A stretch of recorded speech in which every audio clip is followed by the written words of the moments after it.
Caregiving can sometimes feel like an impossible struggle.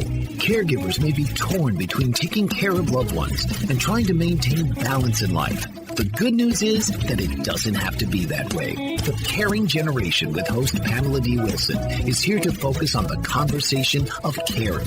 You're not alone. In fact, you're in exactly the right place to share stories and learn tips and resources to help you and your loved ones. So now, please welcome the host of the Caring Generation, Pamela D. Wilson. I'm Pamela D. Wilson, caregiving expert witness, speaker, consultant, and guardian of the Caring Generation. Thank you for joining me for this week's show, episode 232 in year 8, Stopping Elderly Abuse and Neglect in Families and Learning Effective Elder Care Solutions. Elder abuse that includes financial exploitation, exerting power and control, neglect, and emotional manipulation is a critical issue, often hidden and rarely discussed in families. This is the topic for this week's show. Before we jump in, help me by sharing a positive review for the Caring Generation podcast on your podcast app. Also click, like, and follow the show. You can also find all of the episodes along with the show transcripts, articles, and more information on my website, PamelaDWilson.com. Go to the top bar, to the media tab, scroll down, and then select the Caring Generation. So let's jump in.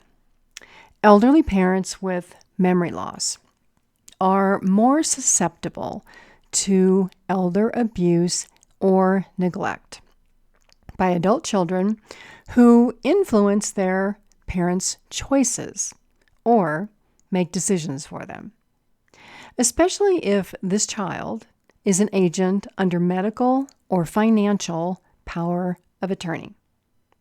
Many elderly parents have codependent relationships with adult children, and they may feel too embarrassed to speak up or tell anyone in or outside the family if abuse, neglect, or manipulation is happening. Meanwhile, siblings watching this can feel unprepared to intervene. They don't know what to do, especially when elderly parents recognize that there is a problem, but they refuse or don't know what to do about it. Siblings who lack conflict resolution skills can avoid confronting a brother or sister who they know is taking advantage of an elderly parent. Elder abuse and neglect are complicated topics to navigate when strong suspicions exist about the behaviors or actions of a family member. So, if you are an adult child whose elderly parents need care and your siblings are not being 1,000% transparent, if your siblings are not sharing information, then it's probably time to start asking questions and getting involved so that you can stop potential or currently occurring elder abuse or neglect in your family. On today's show, I'll share 2 scenarios around family elder abuse and neglect. The first is about an adult child who exerts power and control and makes decisions that result in isolation, potential financial exploitation, and potential care and neglect of elderly parents. The second scenario is about an adult child who has been lifelong dependent on elderly parents, even though there's no reason that this child cannot work and live on their own. I have years of personal experience with these and many other elder abuse and neglect-related scenarios from the years that I served as a professional fiduciary, a court-appointed guardian, conservator, medical and financial power of attorney, personal rep of the estate, and trustee. Today, in these cases, I advise families, and I serve as an expert witness in cases of elder abuse and neglect and fiduciary litigation, where a power of attorney, a guardian, a conservator, a trustee, or an executor who's a professional or a family member breaches their fiduciary duty. What does this mean? It means that this person acts in their own self-interest. They may have relationships that represent a conflict of interest. They may exhibit undue influence or control over an individual, mismanage assets and money, or neglect their responsibility and duty of care. Most cases of elder abuse are an inside job.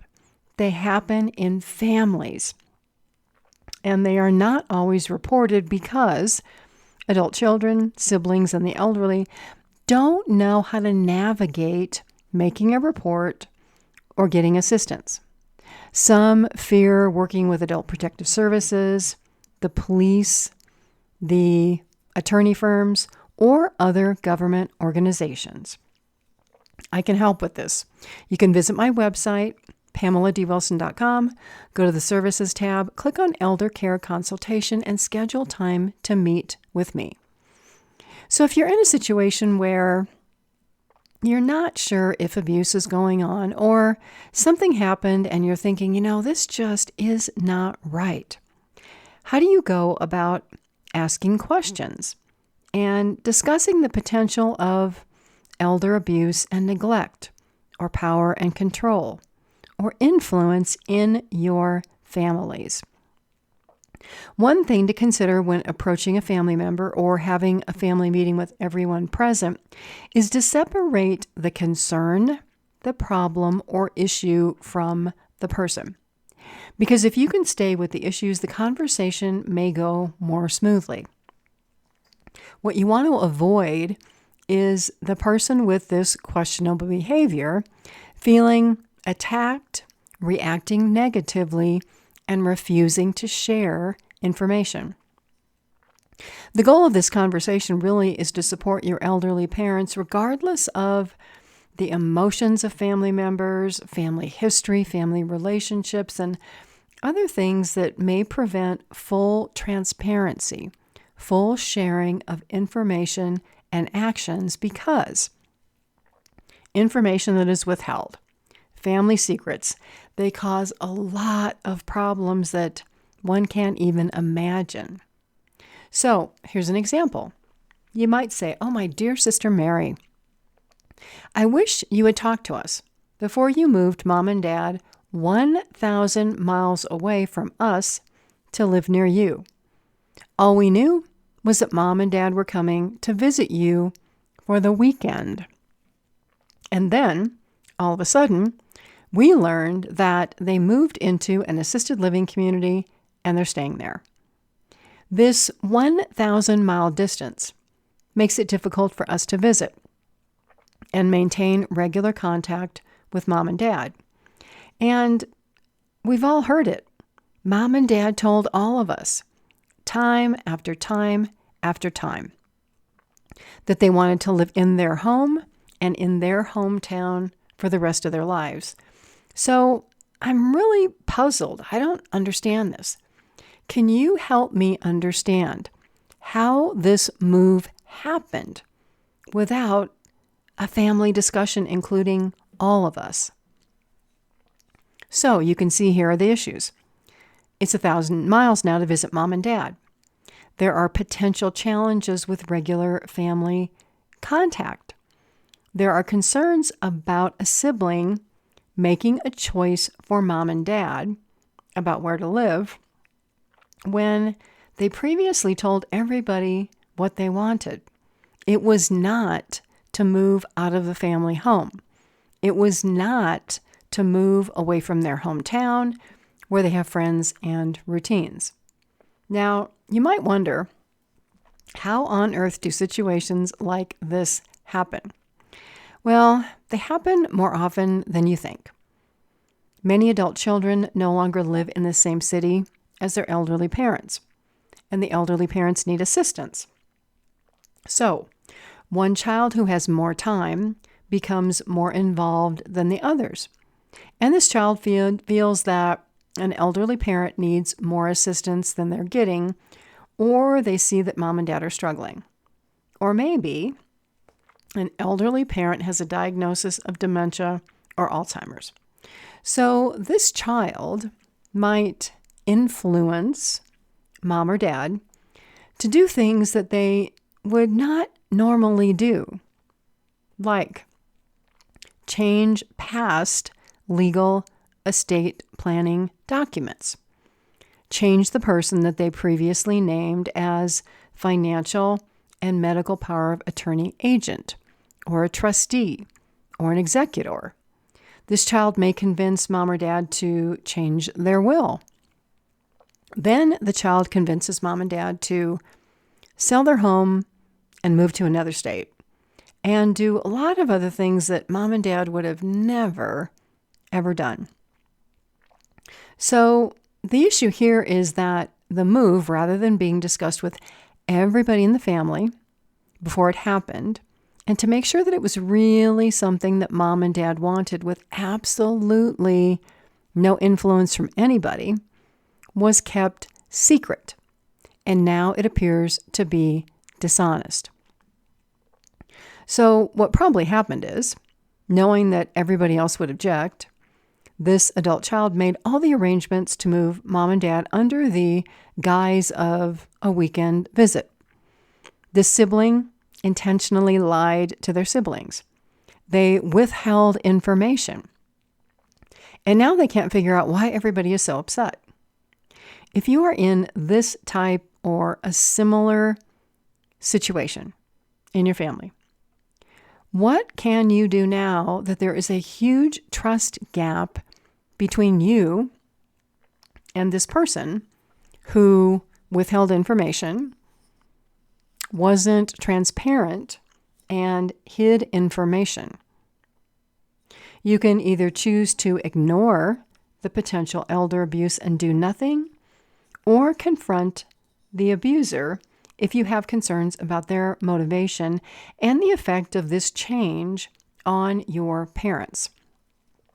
Now, beyond this, there are a lot of other measures that you can take, including involvement with adult protective services, the police, the elder law system, the elder justice system, family mediation, and hiring an attorney with experience in fiduciary litigation.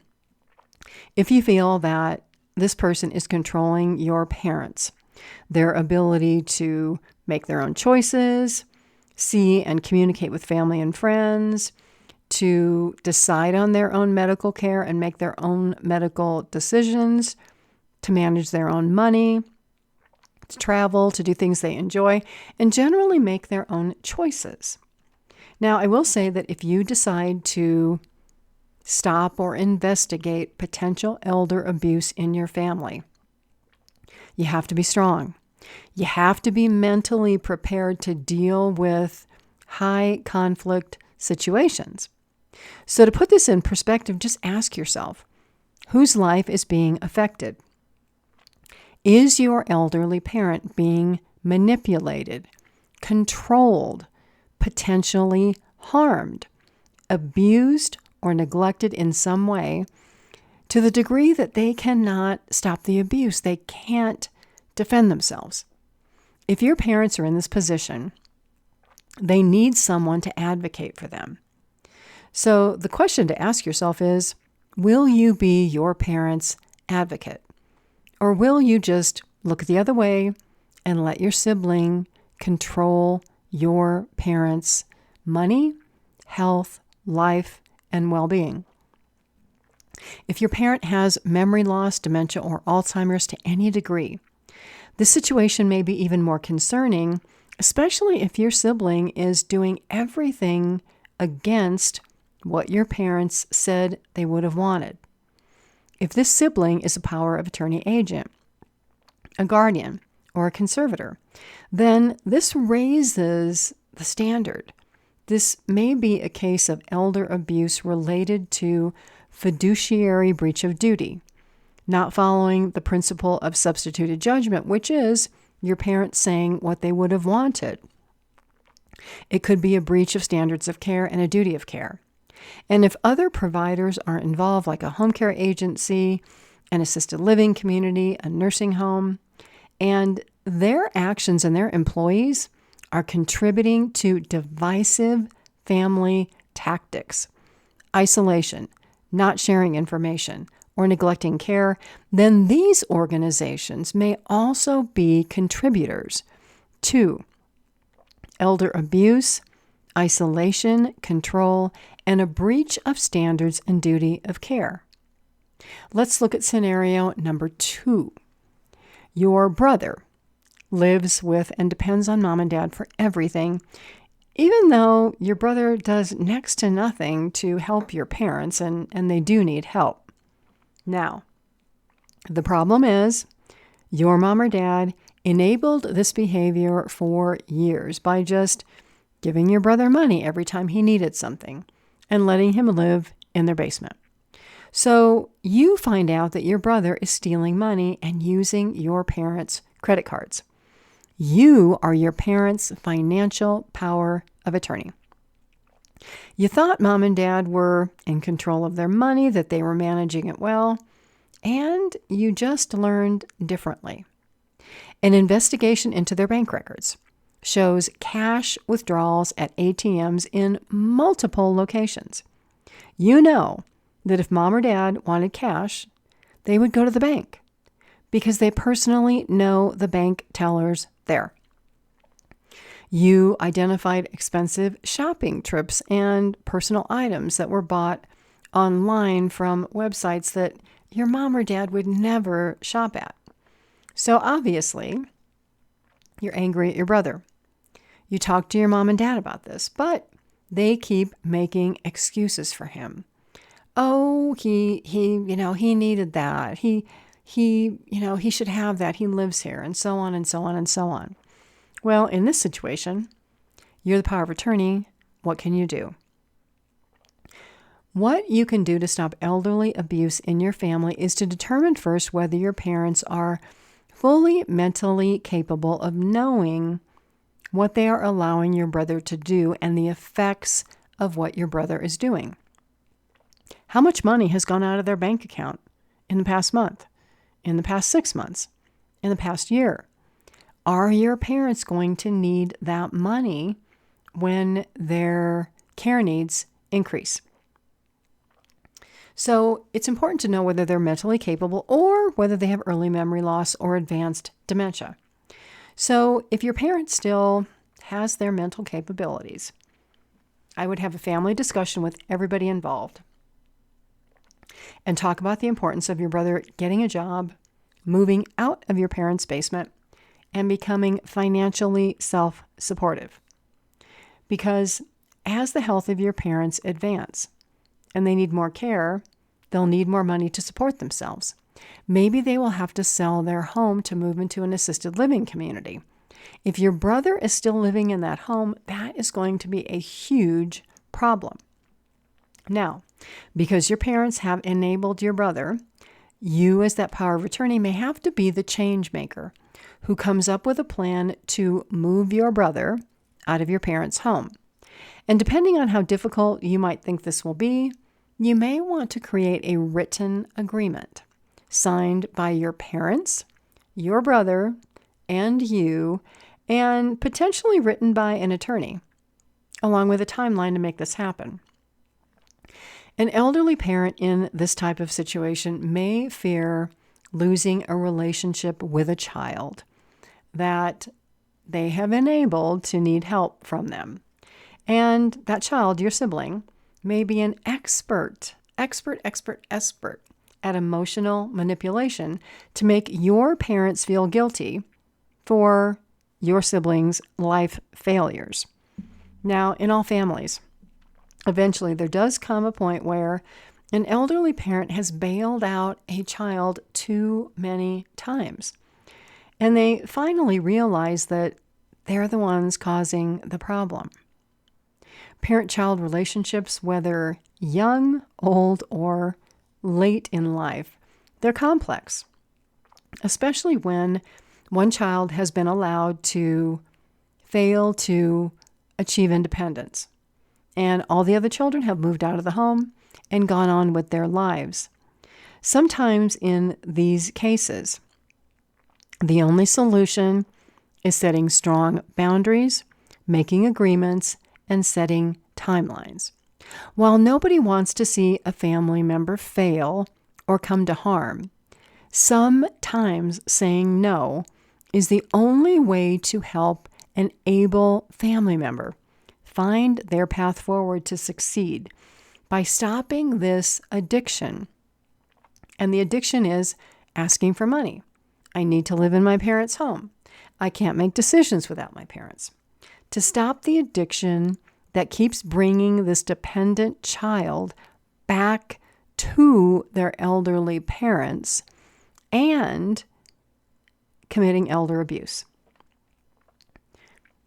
It's no secret that elder abuse is challenging to identify in a family, challenging to solve, and even more challenging to talk about because family members feel embarrassed. They can't believe, an elderly parent can't believe that their son or their daughter would ever do this horrible thing to them. What did the parents do? They believe they failed the children. Sometimes that is not the case. In most cases, that is not the case. The children failed themselves. So in these situations, your elderly parents must be willing to stop the abuse by saying, no more of this.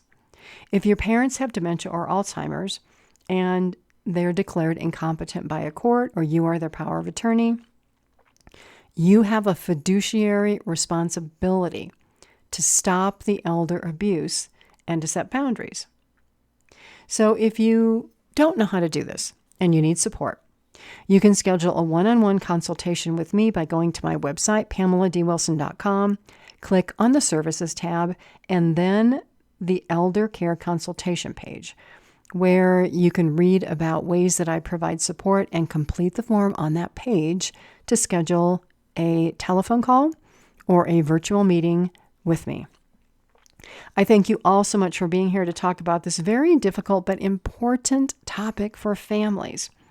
I'm Pamela D. Wilson. I'm a caregiving expert and expert witness. You're with me on The Caring Generation. This is episode 232. Please take a minute right now on your podcast app. Post a positive review, click like, and follow the show if you found value from this episode. You'll help other people find their way here. If you want to take a look at the show transcript and the video and other information and articles that accompany this podcast, go to my website, PamelaDWilson.com, click on the Media tab, select The Caring Generation, scroll down to episode 232, and while you're there, check out the other 231 episodes. I look forward to being with you all again soon. God bless you all. Sleep well tonight. Have a fabulous day tomorrow, and enjoy each day until we are here together again. Tune in each week for The Caring Generation with host Pamela D. Wilson. Come join the conversation and see how Pamela can provide solutions and peace of mind for everyone. Here on Pamela D. Wilson's The Caring Generation.